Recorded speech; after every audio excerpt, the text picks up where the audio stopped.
All right, sorry about that. Okay, so hopefully the training went well.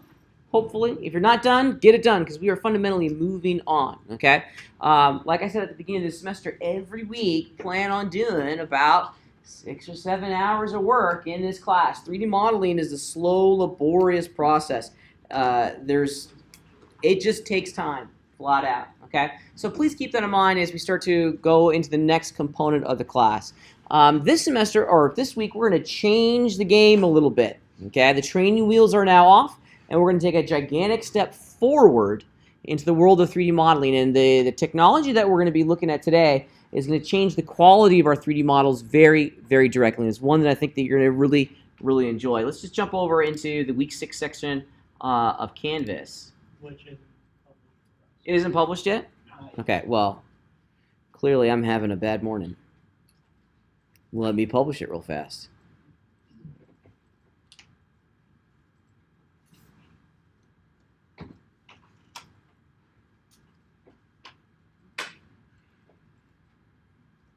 Really, it's not published?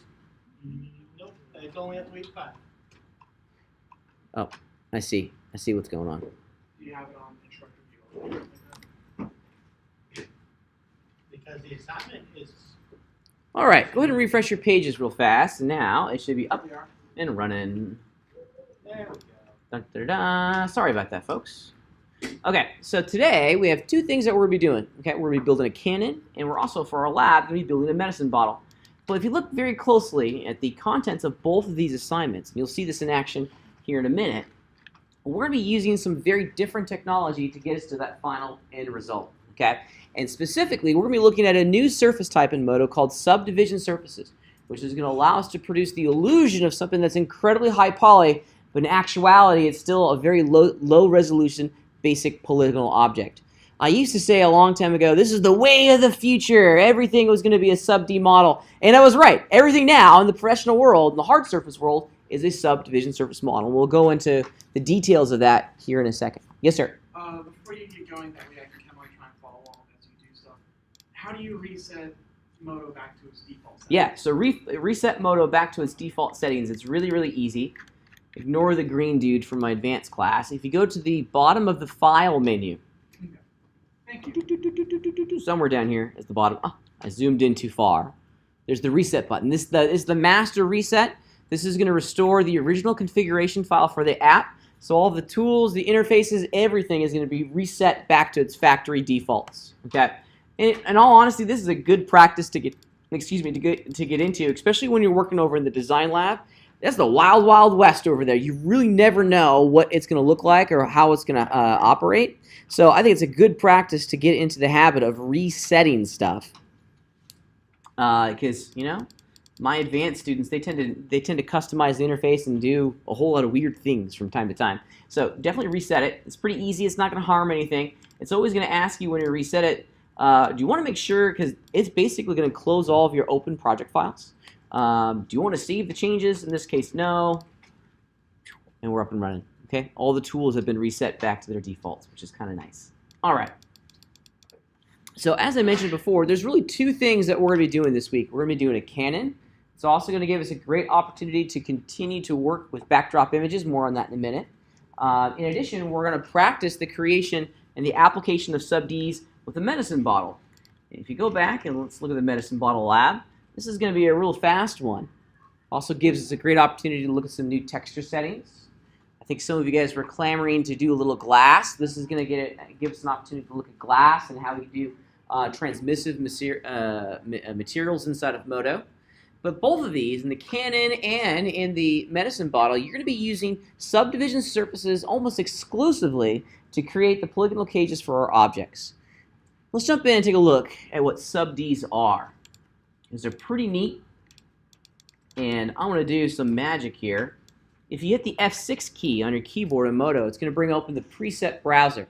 Now check this out. Modo comes with a whole bunch of stuff that you can use in your own projects. It's all royalty-free content, so you can use these models and these textures and these, all sorts of things for anything that you want. There's some good things in here. If we zoom in and take a look at the file structure here, I'm in the meshes section, and let's just cruise over to animals. And I think for today, let's pick, the rhinoceros, because I do love a good rhino. If you double-click on the asset, it'll place it at the origin of the scene. All right, so here's our rhino. It's looking pretty great. The author of this model did a wonderful, wonderful job, and it's really a fantastic shape.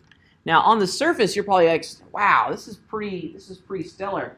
If you click on the wireframes, there's not a whole lot of geometry in here. That's because this polygonal shape has been transformed. A smoothing algorithm has been applied to all the surfaces on this model, and it's putting that shape kind of like under tension, if you will. Imagine like all of the polygons are being bent and pulled, as if maybe there's like a black hole in the center of the mesh. Everything is getting sucked and pulled in towards that one black hole. That's what the subdivision smoothing algorithm is really responsible, or for what it's responsible for doing. It's an algorithm. It's a chunk of math that defines how we can bend polygons to present the appearance of something that's of much higher resolution than it actually is, okay? Check it out. I'm going to go into my polygon selection state, and the magic keyboard shortcut that allows us to activate and deactivate the algorithm is the tab key. If you hit the tab key, there it is. There's the actual polygonal shape itself, okay? If you look, let's go into the ear, for example. There's not a lot of geometry in there that creates the structure and the look of the ear. However, when I apply the sub-D algorithm, boom, it's starting to look pretty perfect. All the faceted edges are getting smoothed out. The overall appearance of our shape is becoming of something of much higher resolution. On the surface, now we have, originally, we have 9,000 polygons on this mesh. 9,000 and change. And the way I know that, quickly, in the bottom right-hand corner of our viewport, see where it says GL? This is the number of polygons that Modo is seeing inside of our scene at the moment. So unsubdivided, we have 9,000 polygons. Okay? Hit the tab key, boom, now we have 145,000 polygons. Okay? Now, the lovely developers down at the Foundry have created an excellent, excellent algorithm that creates this tension, that creates this smoothing. Now, the big benefit of this is one of which that allows us to create a low-resolution shape, but then smooth it out to create the appearance of something that's of much higher quality, right? At the core of this object is still just a 9,000 polygon mesh, okay? It's always just this basic cage. Then we smooth it out with the tab key, and we produce something that's pretty fantastic. So the tab key is our switch. There's an unsubdivided. The tab key allows us to go in and apply the algorithm. Now, what's magical about this algorithm is that we can increase and decrease the quality whenever we want. Since its core is still this 9,000 polygon mesh, we can add more subdivision levels onto this object without changing the overall base structure, which is wonderful for us, especially if we're rendering. Okay, now let me show you an example of what we're talking about here. I'm going to go in and just compose a simple little shot of the ear, since that's where we're kind of hanging out. Something like this. Let's go ahead and render that. Hit the F9 key. We're off to the races. And it's just true polygons. It takes pretty fast, or it doesn't take too long. It's pretty fast when it creates the render itself. Looking pretty great. Now, without changing anything, let's just hit the tab key and subdivide it once more. Okay, let's render it. And it's starting to look pretty great, okay? However, earlier, and I'm just going to go into a magnification level of 100% here. Earlier, we were talking about how much resolution is required at the feature film level. Now, imagine we're rendering something at the 4K resolution, so just gigantic. What's the largest image file that we've created for the projects in this class? Does anyone remember? 1280 by 720, right? In the grand scheme of things, that's like postage stamp, right? The video screen of my iPhone is of higher resolution than the images that we're creating in Modo at the moment, right? Because I think this is an iPhone 6, so this is like a 1080, 1080p, so 1920 by 1080 screen, right? So they're really small. Does anyone know their resolution for feature films for the cinema crowd? Yeah, it's huge. It's huge. It's 4096 by 32 and change or 34 and change. I can't remember the numbers off the top of my head, but it's massive. It's massive. If you're coming from the print industry, this is something that you've been doing all the time. That's almost print resolution, right? It's actually a little bit larger than print resolution. But for us in the computer graphics world, this is relatively new to be able to render things at that resolution. Point being, when you're rendering something at 4K at this resolution, you're going to start to see, can you guys see it? The little faceted edges here? It's still pretty angular. So the subdivision surface algorithm allows us to increase the smoothing rate, decrease the visibility of any sort of faceted edge at render. Let's just do it real fast. It's something that's pretty easy. For us, it happens at the item level. So I got my rhinoceros items selected, and then over here in our properties tab, and you can do this in the modeling layout or in the rendering layout. Check it out. If we go into the surface section, we have an entire area here that's devoted to subdivision surfaces. Okay. Now the subdivision level is how it appears inside of OpenGL. So basically, in one of these viewports, this is an OpenGL viewport, and we can unhook them from how. Let's go back to it again. Sorry. And we can unhook what happens in OpenGL versus what's rendered. Okay. Based on the performance of our machine, we may want to keep the subdivision level, at 2 or 3 on these little iMacs. But when we go to render, we may want to pop this mother up to 6, right? So then, when we hit the render button, bloop, it's going to reapply the algorithm 6 times, and it's going to continue to smooth and continue to refine and continue to add polygons. Now, if we zoom into a value of 100%, now do you see any of those faceted edges going around the boundaries of our ears? Not really. I sure don't. Here's the original mesh, unsubdivided. Here's the mesh at a subdivision level of 2. And then here it is again at a subdivision level of 6. And all those little faceted edges kind of go away at that subdivision level. This is how the big dogs render all of their stuff. Okay? They create low-resolution or low-resolution polygonal objects, right? And then they increase the quality of that shape by rendering them out as subdivision surfaces. Okay? The math that's responsible for this is pretty great. It goes all the way back to the beginnings of the computer graphics industry. Point being, this isn't new, right? We've been doing this for a long, long time. And actually, we start to see the contributions of a couple key players with the algorithms down here. We have actually 2 different algorithms that we can play with inside of Modo. We have just the Foundry's subdivision algorithm, and then we also have the granddaddy of them all, the Catmull algorithm. There are a couple people in our world that are important, that are the kind of the grandfathers, the pioneers of the computer graphics industry. Ed Catmull and Alvin Clark are the 2 that basically created this entire industry. They're the 2 computer scientists that created this entire foundation. Ed Catmull and Alvin Clark are still very much alive and kicking. Does anyone know where Ed Catmull currently works? Yeah, Ed Catmull was a computer scientist at the University of Utah, which continues to be the central point for research on computer graphics.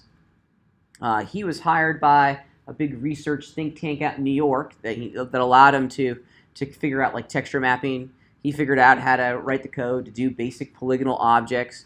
And then he was hired. He wanted to make film, so he was hired by George Lucas. And he was the founding father of the Lucasfilm Computer Graphics Group. And then, as the story goes, George Lucas said, "Thank you very much. I have what I wanted out of these computer scientists. I'm going to sell the Lucasfilm Computer Graphics Group." And does anyone know what that gave birth to? Pixar. Yeah, Pixar.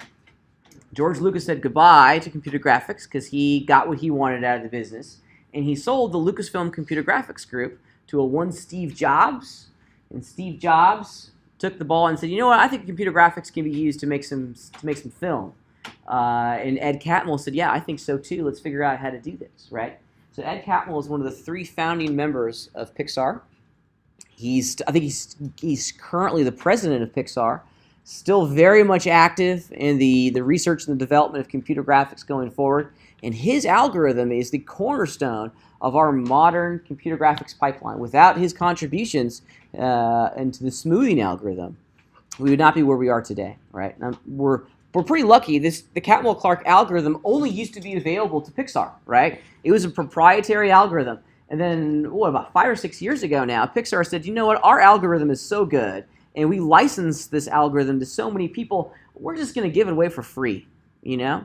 And so they open sourced it, which was nice. And now that algorithm is available to everyone, or all the apps that have chosen to incorporate it into their code base. And we're very, very thankful that Modo does. It's a great, great algorithm. It's the best smoothing algorithm on the planet, in my opinion. If you go back to the early days of Pixar, okay, one of the things that made their imagery stand out from the rest of the pack was how smooth it was. Okay? And it was all thanks to this idea of subdivision surfaces. That one polygon is now split into a whole series of smaller polygons and is placed under tension, and it bends and forms and kind of gets distorted into something that looks smooth, but it's not actually smooth. So we're going to take advantage of this sub-D algorithm. It now becomes the really the cornerstone of our 3D modeling pipeline, because we want to be able to have low resolution shapes, something that's very simple like we saw with the rhinoceros' ear, but then transform it into something that looks a little bit more complex. So here's what I want you to do. I want you to create a new Modo project file, and we're going to build a couple things that helps illustrate quite wonderfully the power and the purpose of this algorithm. Let's just do it real quick. So I'm going to do the same. I'm just going to make a new Modo project file. And inside that Modo project file, we're going to create a simple 8-sided cylinder. Okay? So here we go. I'm just going to fire off my cylinder tool. And before I click inside the interface, I'm going to change the number of sides of my cylinder down to 8. And I'm also going to change the segments to 1.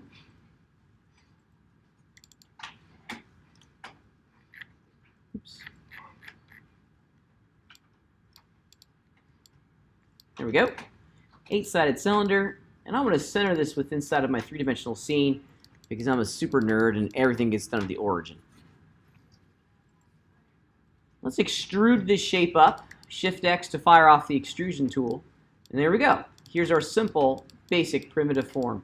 Now, to make it really, really easy to see and understand the power of this entire algorithm, I'm going to take this top cap and this bottom one, and I'm just simply going to hit the backspace key to remove them from my model. Okay? So now we have a cylinder with a gigantic hole in it. So hopefully you have something that looks not too dissimilar to this. Okay? Now what's cool, and this quite wonderfully shows the power of the sub-D algorithm, is remember, well, let's pose the question, how many polygons are on this cylinder right now? 8. Okay? Hit the tab key. And everything gets smoothed out. Okay? Now we're producing the illusion that there's 256 polygons going around the circumference of my cylinder, which is pretty rad. At the core of this is still an 8-sided polygon. So any additions to this, any corrections that we need to make to the model, any expansions of the model are going to be done at this level. We always model unsubdivided. So I still have a wickedly simple and very easy to edit model at my core. I don't want to model and edit a 256-sided cylinder. That would just melt my brain, right? That's a lot of edit points and a lot of unnecessary geometry that's fundamentally going to get in the way, right? But now, with the sub-D algorithm, we can have an 8-sided cylinder, subdivide it, hit the tab key, and continue working. Okay? Let's put a cap on the top and the bottom here. So whenever we work on objects that are eventually going to be subdivided, we always want to work in the unsubdivided stage, so the original polygonal form, if you will. So does anyone remember from our previous conversations how we can fill this opening? P. The P key, P for polygon, okay? So with that edge loop selected, I hit the P key, and it fills that opening. Let's do it one more time at the bottom. I want to double click on the edge loop, hit the P key, bloop, and it's going to fill that opening with the shape. Okay. Now, if you're brave, deselect your edge loops and hit the tab key. What do you get? That, which is not too great, right? I think in this particular visualization, you can see quite directly how the algorithm is influencing the entire shape. In my imagination, and I'm an artist, so I always try to find a creative way of thinking about this. there's like a little miniature black hole in the dead center of my circle, right? Or my cylinder. And all the polygons are being bent and pulled into that black hole. You know about black holes? Yeah. I think black holes are pretty rad, right? This huge like gravitational pull. Everything's being sucked into the center of the black hole, okay? At the end of the day, though, I want to be able to have a shape that still looks like a cylinder. I want to be able to control the impact or the influence of the algorithm across the entirety of our mesh, okay? I need to decrease the distance, the smoothing distance between a couple edges. Let me show you how we want to control this. Whenever we're modeling, we always need to keep in mind the end result of the modeling operation that we're trying to achieve, right? We should always have a vision of what it is that we're trying to do. The computer's not going to help us if we don't know what we're asking it to do, right? There is no make me a train button inside of Modo, right? Yeah, I wish. That would be helpful, okay? We need to go in and have an understanding in here in our brain first of what it is that we're trying to achieve before we can expect the tool to help us achieve that result. So for me, my vision of this is I want to have a cylinder that's perfectly smooth around the outsides, right? But still has a flat top and a flat bottom. So at the end of this modeling operation, I still want to have a shape that looks like a cylinder. Just a smooth cylinder. None of the faceted edges that we see here. Nothing really angular like this. So if I want to influence the algorithm and decrease the smoothing angle between some surfaces, I need to go in and add some extra edges into the mix here, okay? How we influence the algorithm is by adding edge loops, okay? There's the original edge loop that defines the transition between this surface and that plane, or these surfaces down here. So this is a plane change right in here. I want to influence the algorithm just in that area. I do so with extra edge loops. Now these need to be loops, so they need to be rows of edges that wrap all the way around the model and connect back onto itself. Last week we spent a lot of time talking about our slicing engine. Does anyone remember what tools will allow me to infuse and insert a lot of edge loops quickly? Loop slice, absolutely. Now when we're working with loop slice, how many polygons do we need to select? Two or more on the loop that we want to edit. Now I want to add some edges down here. And I apologize, I got a little ahead of myself. So here's the original edge that defines the change in plane, right? Yeah. What happens when you try and bevel to create more of those loops? We'll get back to that in a minute. It's a great idea. The bevel operation is awesome. That's a great way of quickly getting there, okay? But, like I said earlier, we have to know what we're doing before we can do it. For us to influence the algorithm, we need to be very mindful of where we're trying to influence the algorithm. And I want it to be right here between this surface and these polygons down here, okay? That selected edge loop is the original edge loop. In order for me to have control, I need to add 2 more edge loops into play here. We're basically going to create an edge loop sandwich, with the original edge being kind of the meat of the sandwich, and the new are going to be the bread of the sandwich, right? So I need to add 2 more into the mix. If you think about it, the ultimate goal here is that we want an edge kind of going down this way, right below the original, and I want another edge loop above the original. So above and below, okay? So there's a couple ways we can go about doing this. I like the suggestion earlier of loop slice. Let's do it. So I've selected these 2 polygons. Where can I go inside of my slicing tool set to find loop slice? If you don't remember the keyboard shortcut. Mesh edit. Yeah, mesh edit. Mesh edit. It's right there. This is a good one to commit to memory. Personally, the 3 slicing tools that I use all the time are traditional slice, the first one, which is Shift-C, edge slice, which is just C, C as in Charlie, and then loop slice, Alt-C, or Option-C here on the Mac, okay? So let's run loop slice. I want to have a count of 1 and a mode of free so I can interactively place this new edge loop where I want it to go right there at the top. And I'm simply just left-clicking and dragging in the OpenGL viewport to put it right about there, okay? So if you look at what's changed now, here's the original edge loop. Here's the new one that I added below. If you remember the goal here, we're looking for 3 total, an edge loop sandwich, okay? Now, how in the world can I add an edge loop above the original? Loop slice isn't going to work. Bevel. Bevel's a great way. Okay, check it out. So I got that top polygon selected. I'm going to run just bevel, and I'm not going to pull up on the blue arrow, but I'm going to give it a little bit of an inset with the red handle. Now, ideally, what I'm after is kind of like equidistant. Okay, you get it close. If you look carefully, that polygon is generally the same size as that one, which is what we're after.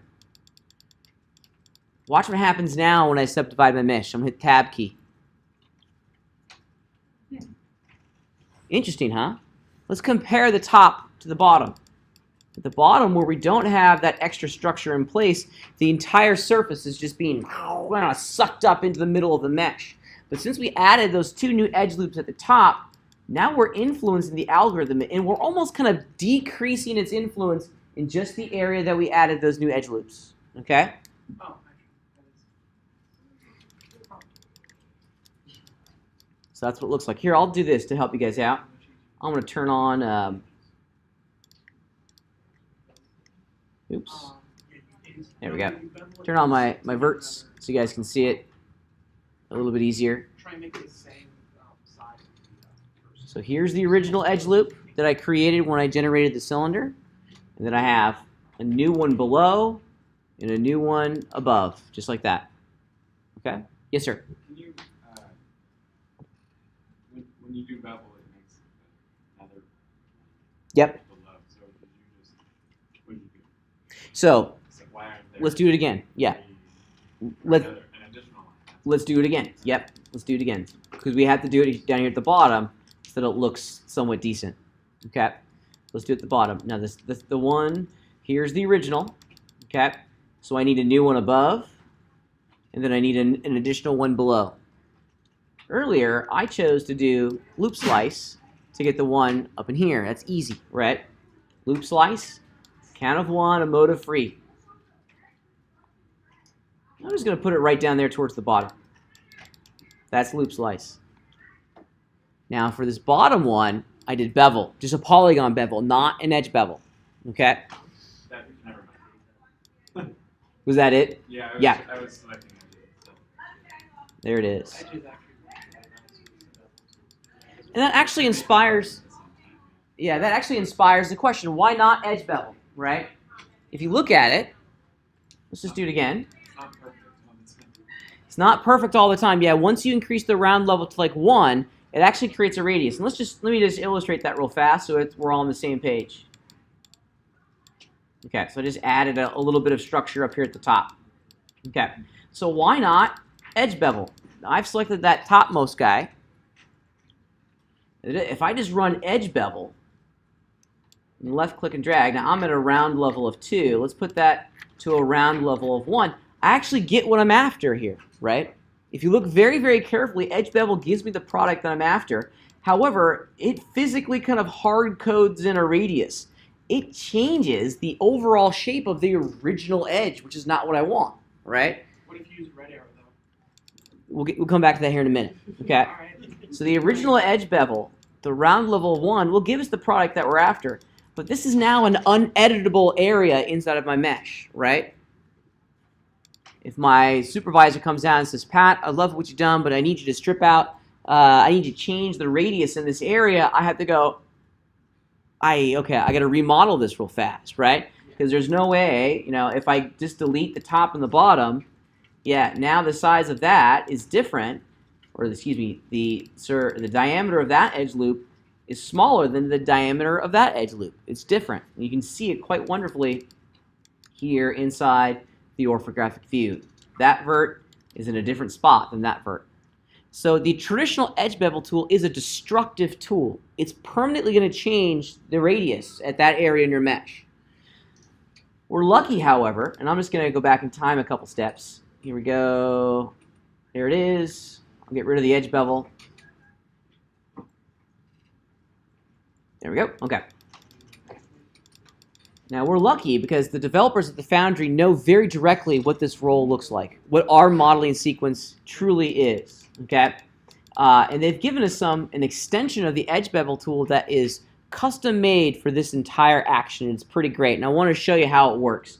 So edge bevel is a pretty good tool to use, but we have to modify its settings just a little bit. Okay, so I'm going to run edge bevel. I'm going to leave the round level at 1. But this time, I'm not going to hit the red handle because the red handle actually changes the mitering distance, and that's something that's very different, okay, this mitering offset. However, I am going to change the shape from round to square. Now watch what happens when I do my edge bevel now. Look what the computer does for me. Okay, here's the original. There's the new one on top and the new one down below. Okay, and what this gives us the ability to do quickly is start to reduce the impact of the sub-D algorithm across the surface of our mesh. Here's what I want you to do real fast. I want you to get kind of comfortable adding these edge loops in. Everyone create a cylinder if you haven't already, and just do this a couple different times. Bevel out some edges, and remember, this is the structure that we're trying to get. This is the original, one above, and one below. Everyone just practice this just for a couple seconds. Get comfortable with it. Yeah? Well, the red is actually doing something different. Okay, the red's actually is adjusting the miter properties. In certain edge bevel operations, that is going to be a sticky value. Okay, the correct way is to change the edge shape, and then you're not even meshing with the miter values. Yeah. So it does work except for the times when it doesn't. Yeah, and at this point, it's impossible to communicate why you won't want to do it without showing you like a custom specific example. I hate to say it, but just trust me that you don't want to do it. Yeah. It's like one of those things where it's like, okay, well it does work, but then the one time it doesn't, you're Yeah. gonna hate yourself and have to redo your entire model. And really, the big picture here is that you're free to do that. You know, as long as you understand what you're getting, and if what you're getting is working, then there's nothing wrong with that. So, yeah. Well, how'd you get the circle?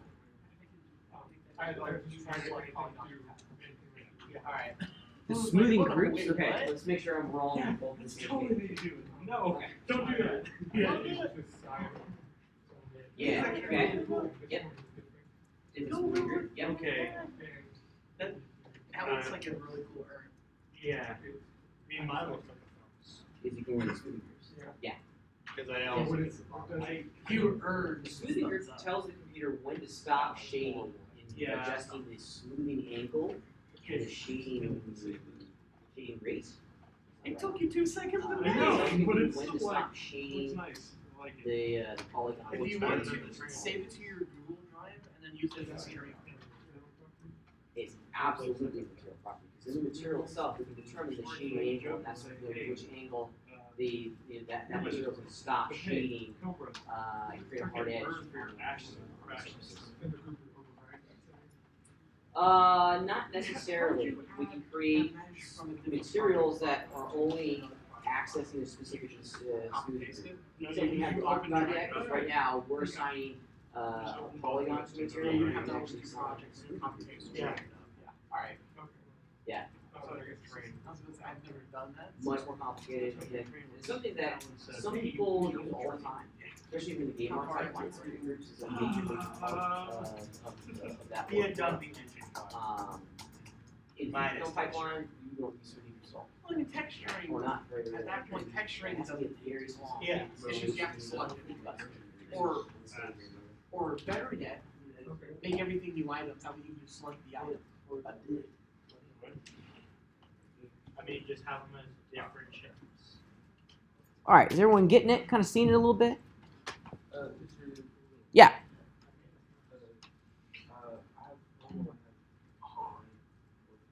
Oh yeah. Okay, hit undo. Go back in time, go a couple steps. Now you had everything on your model selected in random slice.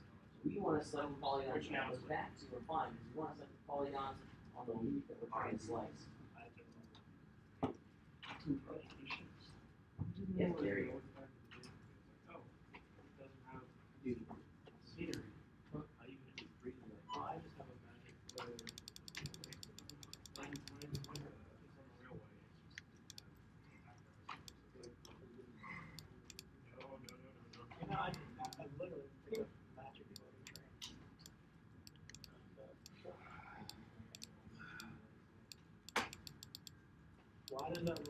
All right, I want to show you something here real fast.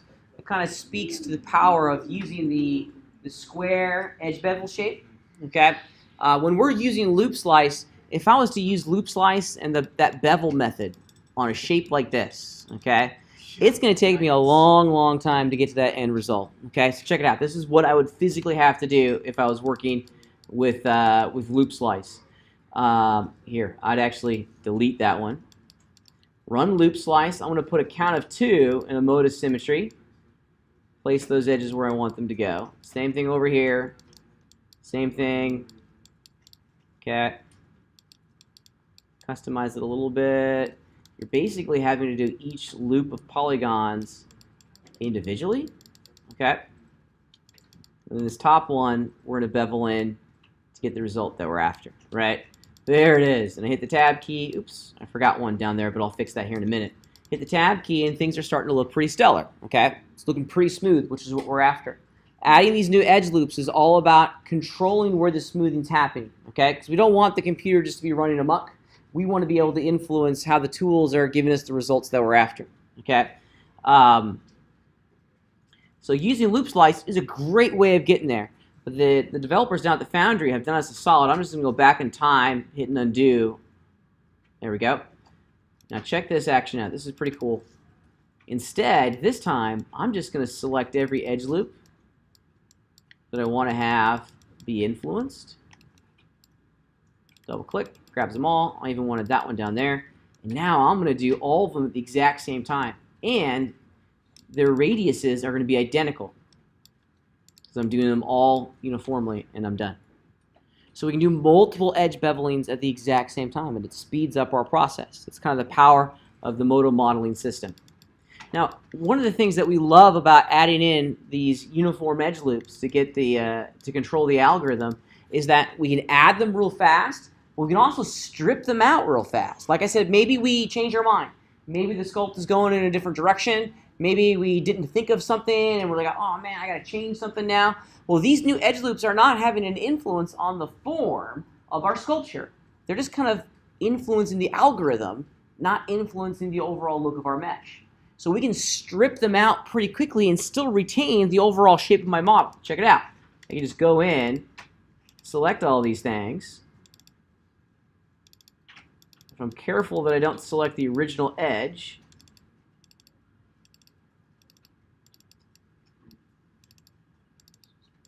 there we go. I'm just going to hit backspace real fast, and they're gone.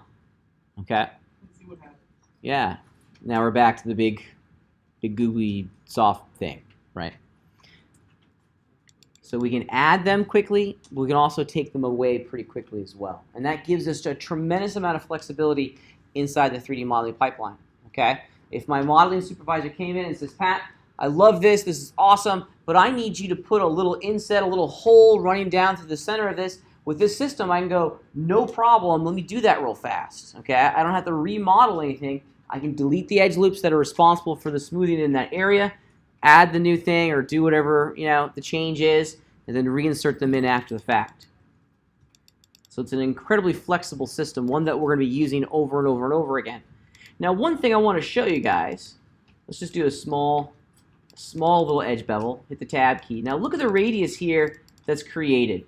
It's a pretty tight radius, and shoot, I'll do another one down here just so it doesn't look weird. Okay, pretty tight. I like it.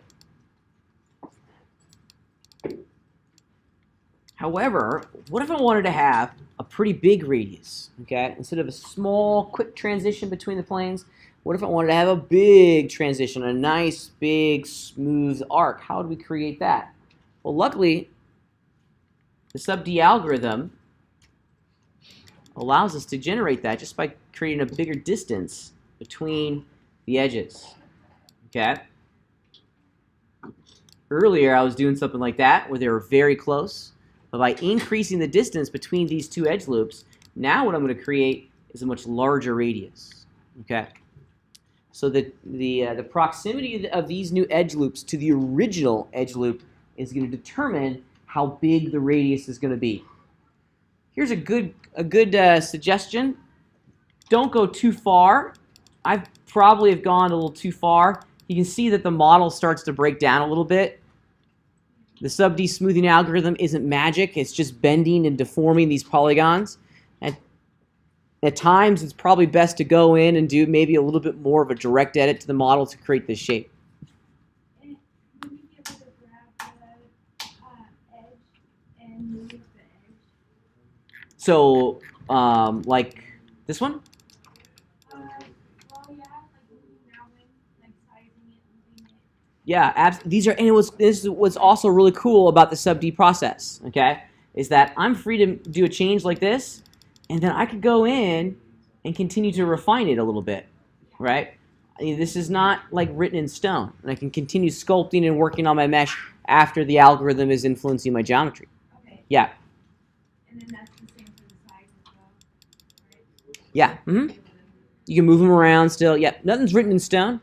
The sole function of the algorithm is just to kind of put the mesh under tension, which smooths out the geometry. Okay. In that surface tab, what's the relationship between the subdivision and the Catmull settings? Different algorithm. Different algorithm. What is tab doing? Tab is accessing the Foundry's algorithm.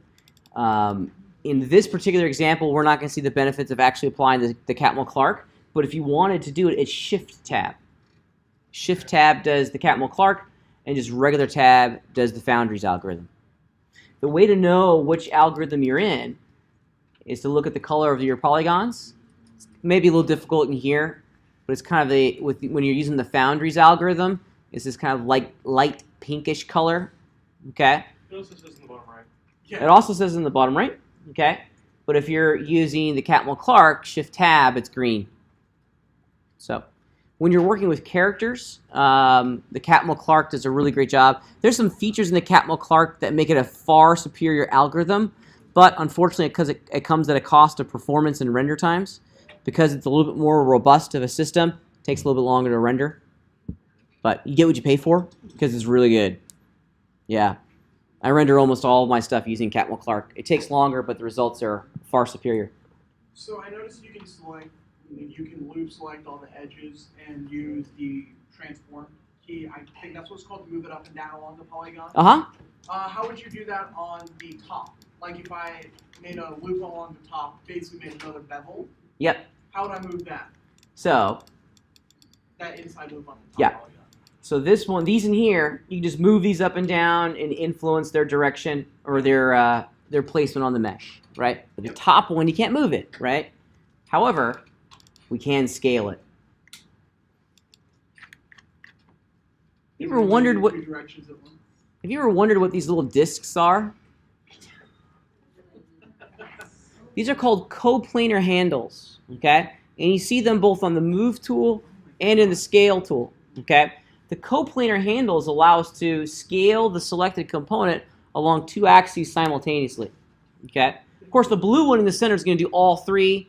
The handles here will be individuals, but these are doubles. And the way I think of it is that, if I wanted to make this ring, wider, okay, I don't want to move it up and down. I'm going to be scaling it. Well, I'm not going to be scaling it along the green or along the y-axis, the green, right? And that's how I kind of think of it.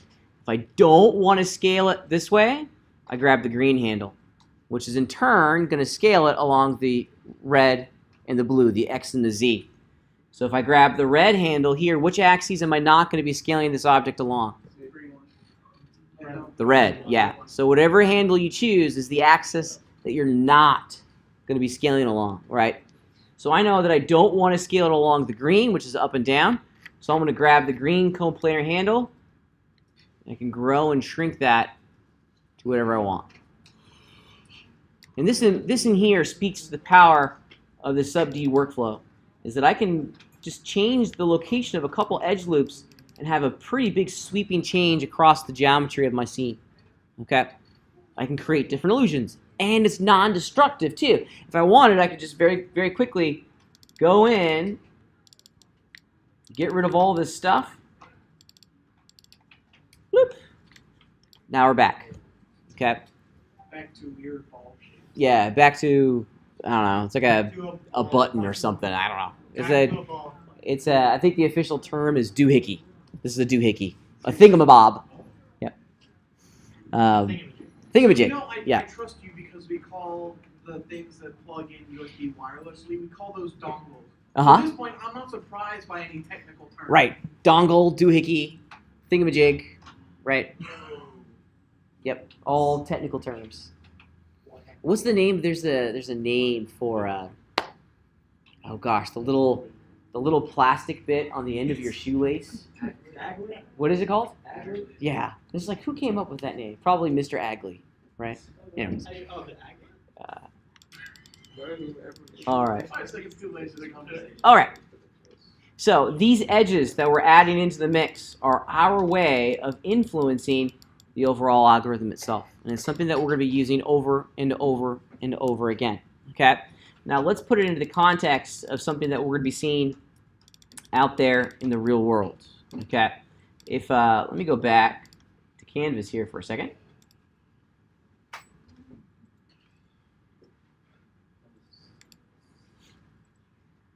And I'm just going to grab some reference images of our lovely train. Lovely. Yeah, Yeah. lovely. So is it much faster to do a render with, the 8 side and then subdivisioning it than doing it with, just a standard cylinder? It's not so much faster at render time, but it's faster inside the modeling workflow, right? Because remember, when we make a change, The file size is smaller. no, we're as core, we're still only working on an 8-sided cylinder, right? So if I wanted to slice and add more interior detail on the 8-sided cylinder, it's really easy to do that in comparison to working on a cylinder that's got 40 sides, right? All right. Geometrically, it's tough. Yeah. Okay. All right, let's go in just real fast, and I'm not going to do all the backdrop items for our train, but let's just do the side one.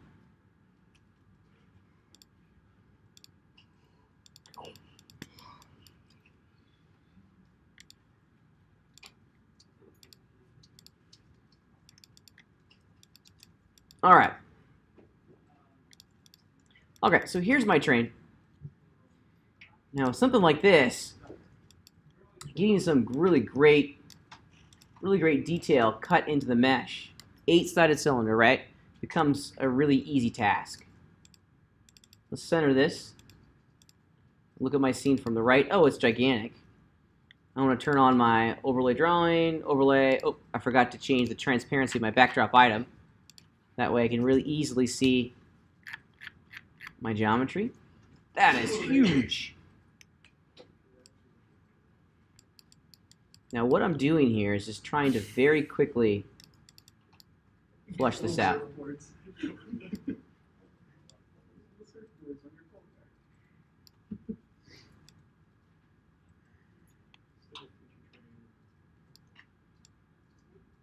Something like that. That's close enough. Okay, now let's get it generally going where I want it to go. 8-sided cylinder, right? 8-sided cylinder. Now last week we talked about like slicing in some of the details here to get these bands. Okay, I'm just going to use my slice tool because I love the slice tool. How did you manage to only scale something in one direction? Did I just miss you using a different tool than the scaling tool, or what happened? You know what I think I may have done, and let's go back in time, is that I didn't scale it going, you could have scaled it this way, right? Okay. Okay, but that's going to scale from the center. Right. That's not what I'm trying to do in this particular moment. I just grabbed that back polygon, and I moved it back. Oh. Yeah. So instead of scaling it, you go, okay. I just moved the polygon. Yep. That's the secret. Yeah. Sorry. I'm glad I asked that, because apparently a lot more people have that question. You know, as weird as it sounds, and this is something that I can relate to, you have to kind of bang your head against it for a bit, because then when you see someone else's technique, you go, oh, yeah, that's way better, right? Then it's in those moments that you really do learn, okay? 3D modeling is absolutely an experience-based art form, okay? You have to kind of bang on it a little bit in order to get that experience at times. Okay. And so you like to use the individual slice tool instead of the loop slice tool to do that? They all work. They all get the exact same thing. Yep. It's just personal preference. Okay. So, in the context of our train, check it out. Of course, I hit the tab key and things start to collapse pretty directly. Okay. However, now I can go in and start adding some edge loops in here quickly that will give me a pretty stellar result. Okay. And I'm not having to work with like a 20-sided cylinder. This is just still an 8-sided cylinder. Now notice that I'm only grabbing one edge on the loop itself. This is a great way to quickly make a gang selection, okay? Because now I can hold down the shift key and double click, and it grabs the loop of any selected edge loop that I already have. Makes it go faster, right? Okay. There it is. So what I just did there is I added the edge bevels using that edge shape of square. Just giving a little bit of a bevel, dropping the tool, dropping the selection, and hitting the tab key to see the result that I'm working with. Okay, so that's starting to look pretty good. I'm happy with that. Now, if we wanted to do the exact same thing up here, we certainly can for the boiler. I kind of feel sad that like every single class you show us one thing, and then like the week after the homework's due, you go, "Oh, but here's a great way to do it as well. That's like 5 times easier." Sorry. It's starting to make me feel a little frustrated. Okay, I get that. What's in your mind, bro? Yeah, you did. No one else did. I get that. Dude, what did you do? So many subdivisions on it. You guys have no idea. Okay, I'm just gonna spitball this one. No, I'm off down here in my reference, but oh well, I don't care. No one cares. Here, I'm just gonna spitball this last one. I know I'm off with my reference. I'm just gonna make something real fast. There we go. Okay. Voila. All right, there it is. Nothing that's not right, but it'll be what we go with for the moment. Okay. Now the question that we come into is that how can we use these edge loops to influence the algorithm on areas where the plane change doesn't happen as intensely as in others, right? Because in certain situations we're making a kind of a pretty big angle, right? That's a big angle there. We're changing the angle here pretty intensely of the polygons. That's almost a 90-degree angle. But what is this going to look like over here, where the plane changes aren't as intense? Okay. Well, the algorithm still has a role, but we need to be strategic about it. We need to really consider where we're placing those edge loops and how that result is going to influence the final mesh itself. Now, this is a pretty flat area in here, so I absolutely know that I want to have this flatten out. So this is a good place to do a little loop slicing. Or I could have done edge beveling. It's 6 to 1, half a dozen to another. There we go. Now let's hit the tab key and see what we get. That's cool. This still needs some love over here, as does this one. So I'm going to start here and then work my way down towards that plane change to see what I get. I'm always hitting tab. That's actually pretty cool. Now, on this edge loop, if I look at reference, there is kind of a nice little curve there. But maybe, just maybe, I make it a pretty broad plane change by spreading out the edges like that. They're not tight, which is going to make a sharp corner. They're spread out, which is going to make a nice softer transition. Yeah, and that's looking pretty good. Here's another tip that really helps. Sometimes the wireframes on the mesh kind of cloud our understanding of the sculpture that we're creating. They kind of get in the way. It almost creates a false read on the actual plane changes themselves.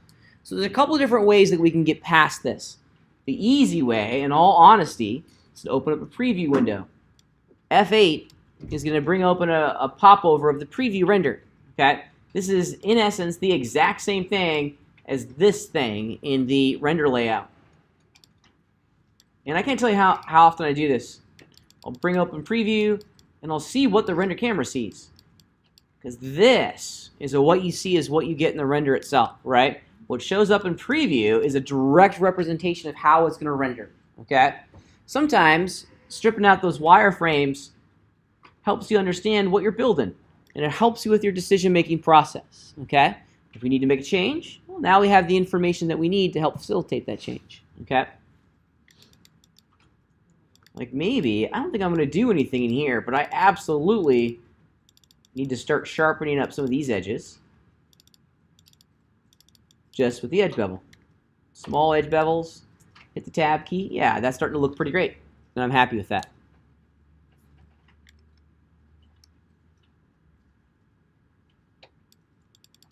Okay. Now, let's talk about, we've been working with cylinders for a long, long time. Let's talk about how we can work with this when it comes to cubes and more planar shapes. Because the technique is still almost identical, but the application of the technique needs to be massaged ever so slightly. Okay? Let's check it out. Oops, excuse me. And you know what I'll do? I'm not going to make all the windows on the car here. Here, someone was talking about the surfboards. Okay, surfboards are kind of fun. Oh, that was he done pulled up his- accidentally. He pulled up his detail train and then did the subdivision layer along the rectangle. Yeah, it turned into a surfboard.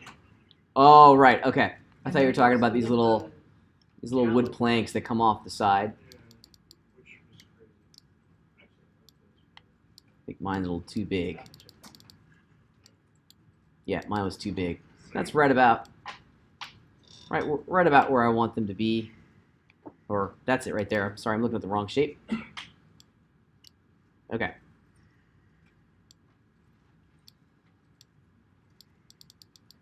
Yeah, that's good enough for me. Okay, so there's these cool little walkways that go down the sides of these old school trains. This is where the train engineers would walk to, do some maintenance and repair the trains, to fill up the boilers and what have you.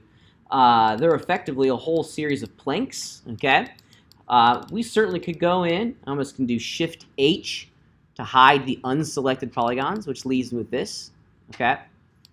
Now, with a square, the sub-D algorithm, kind of, what was it, a surfboard? Yeah, hit the tab key, surf's up, dude, okay?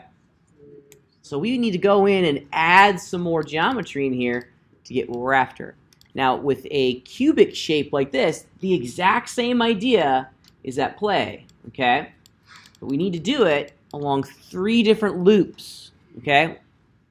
So if you think about it, here we have 3 different plane changes that are happening. This plane to that plane, that's one. This one to that one, that's another plane change. And then this one to that one. 3 different loops that we need to slice within, okay? Let me show you this process real fast. I'm going to use loop slice with a count of 2 and a mode of symmetry. So there we go, are adding some edges in, going along that loop. Do the exact same thing on this one, loop slice, count of 2, mode of symmetry. There we go. And lastly, go in this direction. Same ideas, something like that. Now loop slice didn't allow me to position this where I wanted it to go, so I'm going to do it by hand.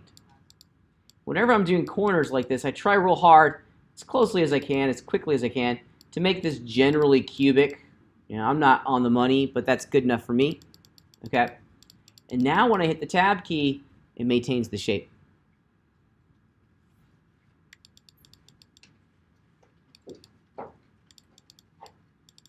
Subdivide that one, we're on our way. Now some people would argue that when you're working with cubic shapes, you really don't need to put, you really don't need to transform it into a sub-D algorithm. And you're right, you don't necessarily need to do it on every single scenario. But it certainly does help to create some very quick transitions, some very quick non-destructible radiuses, at the corners of your mesh. Start to look pretty good.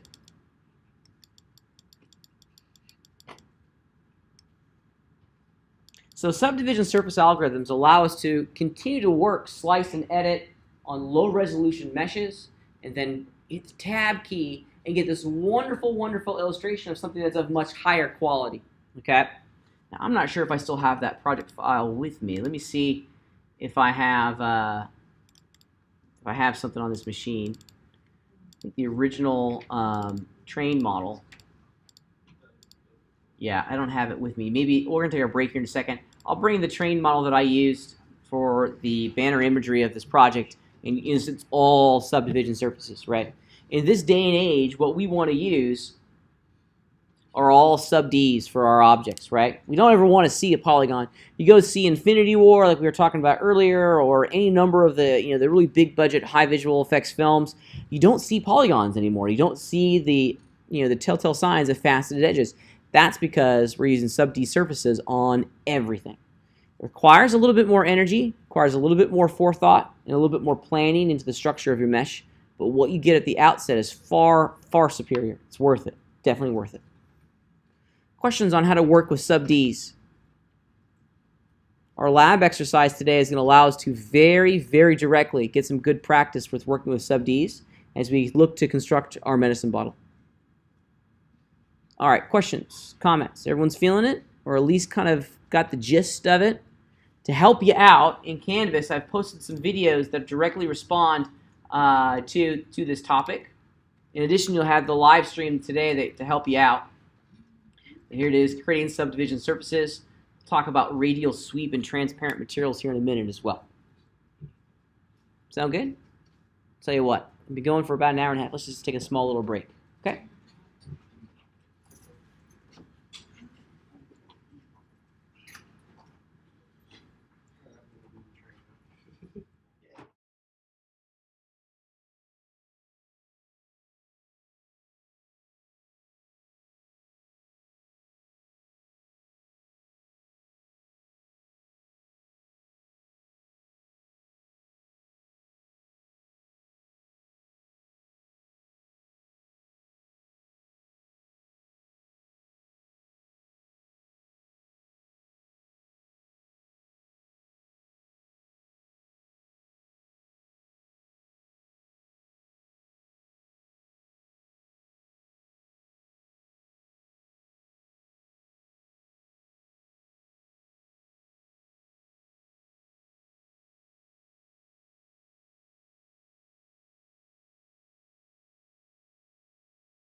Okay, so before the break, we were talking about sub-D models, and I brought up my train here, which is pretty much almost all sub-D models, okay? Subdivision surfaces across every single mesh. Now, some of you guys were kind of commiserating earlier about the number of models that were needed to be made in order to make this thing come to life, and I go, yeah, yep, there's just a lot of it, right? There's a whole bunch of literal moving parts and pieces that need to be generated to create a compelling result. Do you have a better reference than when you gave us? Because I had- some of the details here, I can't make it out in the pictures. I always do a tremendous amount of photographic research. Yeah. Yep. Yes. Yep. The line drawings only get you to about the 50-yard line. Photographs take you to about the 20-yard line, and then we have to take it the rest of the way.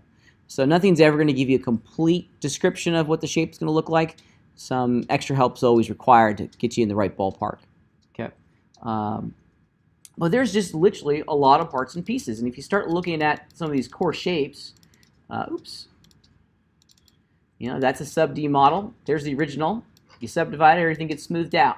Now, one of the things that I want you to be really aware of as you start to get a little bit more practice and experience working as sub-Ds is that we can't rely exclusively on the algorithm to create the shape for us, right? We should still be going through our traditional modeling practice. This little smokestack or this little smokestack is a great illustration of that, okay? If you hit the tab key and unsubdivide it, it still generally looks the same in between them. The form is not drastically changing in between these two keystrokes. The purpose of the sub-D algorithm is just to smooth everything out and to completely strip out the visualization, the visibility of all the polygons on the mesh itself, okay? Far too often I see this happening, and this is a bad little place to go. That's the wrong project file. Where you use the sub-D to create the shape, okay? An example of that would be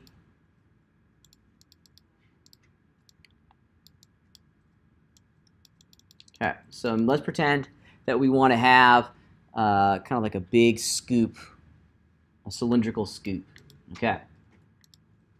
Oops. Oh, I almost did what I was trying to get you guys not to do. So far too often, you'll do that, okay? It's like, oh, it's the shape that I'm after, okay?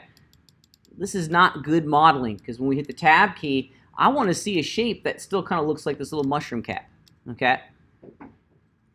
We're relying exclusively here on the algorithm to make the form, okay? A better way of getting there, and the proper way of modeling this, is to do something like this, where we do, oops, I'm in the wrong edge shape, excuse me.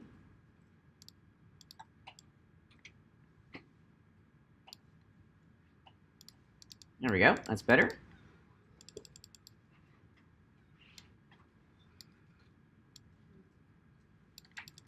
Now, we're generally getting the exact same thing, okay? Maybe if you wanted the little point to come to the top, like we had earlier, okay? I think I had a point over here too. We still want to have, there we go. That's basically what we had a second ago. We just are using the sub-D algorithm to smooth it out. It's not responsible for creating the shape. The wireframes and the true polygons on the mesh are still creating the shape. The sub-D algorithm is just smoothing out everything and putting it under tension. So we can't walk away from our good modeling practice. We're still in the business of creating shapes like this. The sub-D is just going to smooth it all out. Okay? So be mindful of that. Be mindful of that. Okay? Yeah, a nail or, I don't know, a rivet of some kind. All right. So what I want us to do for our lab assignment this week is to continue to get a little practice with working with sub-Ds, because they are a challenge. So for our lab, we're going to be doing this little medicine bottle. Now, I've given you guys a really cool reference image. Look at the profile. It's this thing right here inside of our assignment sheet. Let me just grab it. We unzip it. It's a real simple backdrop item. There it is. Okay.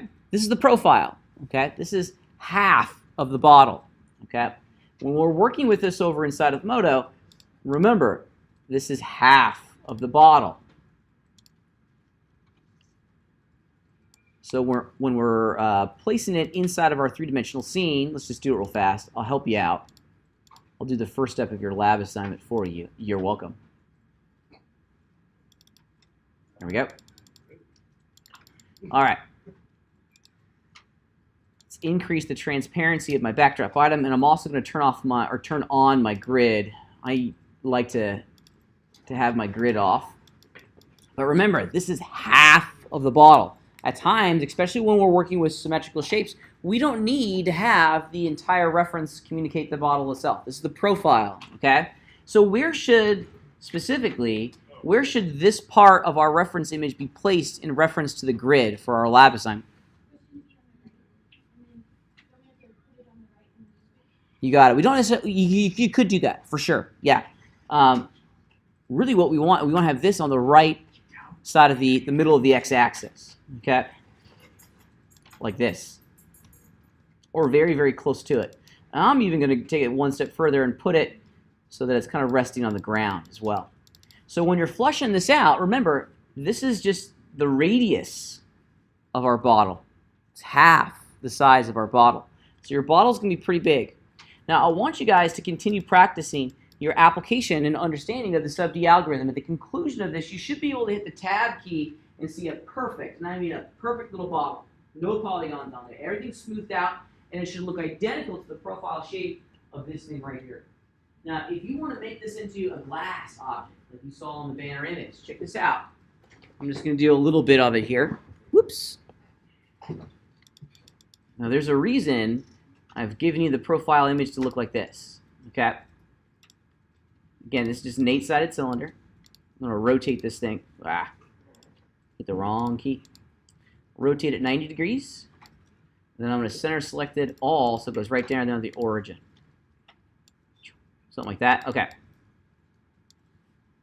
Now, if you wanted to make this into like a bottle, you're going to have to model both the inside and the outside. Okay? It has to be a functional bottle. So we're going to need to have bevel the outside profile and the inside profile to get the shape that we're after. Okay? Now let me show you why I'm going to do this. I'm going to copy, hold down Control and Shift, drag out a copy of it. And let's go over into our, or on this one over here, I'm just going to do this. I'm going to delete the inside geometry. So this one's just the outside. This one over here has those inside polygons, so it's a functional bottle at the moment. Let's go over to our render environment and explore why we're doing this. Okay, so let's throw both of these objects into their own material. M key, I'll call this new material bottle. Go. Let's start the preview engine and start making some changes. Now, if you want to make glass, we talked about this last week or a couple weeks ago, and it's something that's really, really easy to do inside of Modo. Okay. Of course, naturally, it's going to be a material property. So I've isolated those polygons from the influence of the base shader by creating a material group. So here's the material inside the group that I want to adjust.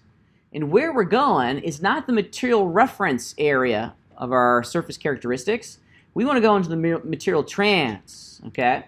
The material transmissive allows us to create the transparency, even do some really advanced stuff called subsurface scattering. More on that later. But this is where we go to start making it transparent or more like glass. And there's a couple things in here that we need to look at. First and foremost, transparent amount.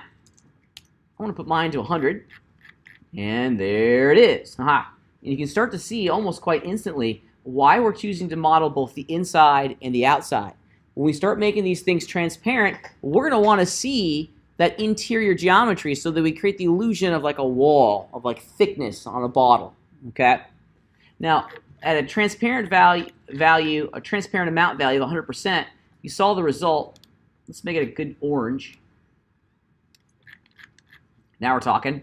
Okay? That's pretty cool. But the things that we're going to need to experiment with are the absorption distance and the refractive index. The refractive index is actually a property that we can measure. Okay? We have some really great tools that allow us to figure out how light is going to refract inside of very specific items inside of our real natural world. So we could start to physically simulate quartz if we wanted to. Having a refractive index higher of 1 is a really, really great position. Look what happens. Here it is at 1.5. Here it is at 1. We're starting to get some light pooling in here that's creating this dark streaks in the model itself. So experiment with that. The other thing that I would encourage you to experiment is the absorption distance value. This determines how far the light ray is going to go through our object before it's refracted back out into the environment itself. This is scene specific, so there's really no magic value. You have to experiment with it. Higher values usually tend to be where you want to go. Point being, experiment. It's a slider, so change the values and you'll get to see a nice little update. Yeah. Yeah, this I don't have too much going on, but you'll see this in yours. The edges here, you'll get some really great light pooling along the edges. Yeah, there we go. That's starting to look a little bit better. Okay. Yes, sir. Go ahead. Randy had a question. Yeah, how did you do that? How did you go to like boards, hair, and stuff like that? So it's in the material trans section of any material. So I've isolated the polygons from my bottle in their own material by hitting the M key, right? Yeah. And then with that material selected, this is where we've been hanging out for the last couple weeks in the material reference section. But right below it, there's material trans. And here it is, absorption distance and refractive index. Experiment with this. Find something you like. There is no magic values here that you have to use. It's up to you to figure out what this looks like on the surface. Okay, literally on the surface. Okay? At the end of this little lab assignment, you're going to be building a small little scene for the bottle and the bottle cap. All subdivision surfaces. Okay? So you're going to be hitting tab for both of those shapes to smooth out the mesh and create something that's incredibly high resolution. In addition, make a little scene, like we've done in other little lab assignments before, that really helps our audience understand the size and scale and proportion of all these objects to each other. The sample images down below do a great job of kind of pointing you in the right direction when it comes to creating all this stuff for your lab. Remember the idea when it comes to working with subdivision surfaces. If we want to shore up the edges, let me go back in time. There we go. If I want to make this transition sharper, okay, and not have it completely round over as it's shown up here, we need to add, we need to add in some edge bevels. Now when I hit the tab key, yeah, we get that lovely little radius. We're catching the specular highlight, which ultimately is what we're after. But look at how perfectly circular my medicine bottle is turned into just by hitting that tab key. This is the power of sub Ds, right? That's why we do it. We strip out the visibility of any polygon inside of our mesh, and we're left with a really, really super high quality result. Questions on what we're going to be doing for our lab assignment this week? I'll let you guys get working on it, then we're going to talk about our homework in about 20 or 30 minutes. Sound good? Let's get to work.